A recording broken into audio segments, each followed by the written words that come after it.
Les adeptes de course à pied sont de plus en plus nombreux à se procurer ce petit bijou de montre GPS et cardio. C'est quoi les avantages, Stéphane, d'utiliser une montre comme ça? Ça devient un outil. OK. Elle va nous dire l'heure, oui, mais elle va aussi nous dire la vitesse à laquelle on court. L'allure, la moyenne qu'on court sur une distance. Elle va nous calculer notre distance aussi.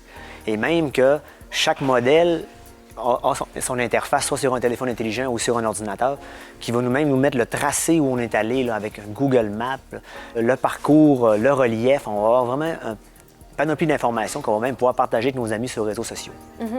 L'avantage d'une montre comme ça versus les applications qu'on a sur nos téléphones cellulaires, c'est vraiment que c'est plus facile à consulter quand on court aussi. Hein? C'est plus facile à consulter, c'est une montre. On le sait, c'est au poignet, on se tourne, on le regarde. Il y a aussi le fait que cette montre-là, elle se connecte sur les GPS. Oui. Elle se connecte sur les satellites qui sont dans le ciel, tandis que les applications qu'on a sur nos téléphones utilisent le 3G pour savoir où on est puis savoir la façon qu'on se déplace. Donc, la précision est moins bonne sur une application. Et en plus, il faut traîner notre téléphone.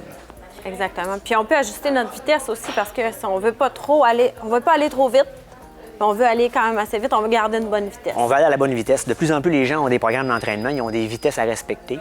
Donc, ils doivent courir une intervalle de course rapidement. La prochaine intervalle sera un peu plus lente pour récupérer. Mais avec une montre GPS, on peut vraiment aller très précisément sur la vitesse qu'on a besoin de maintenir pour atteindre nos objectifs.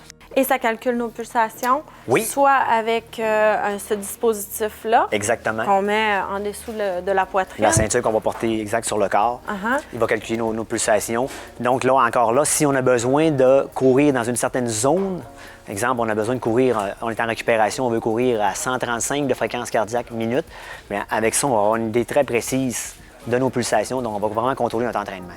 On fait de l'entraînement contrôlé finalement avec notre montre.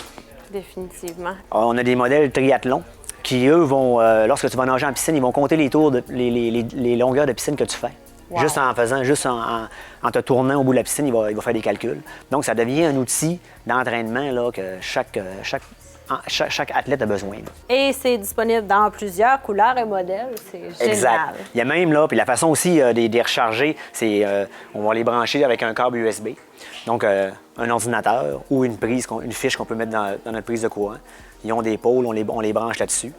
Pour transférer de l'information, ça peut se faire soit via Bluetooth ou via notre câble USB. Puis il y a aussi certains modèles comme la TomTom qui, elle, va prendre les fréquences cardiaques, non pas avec une ceinture, mais au poignet directement.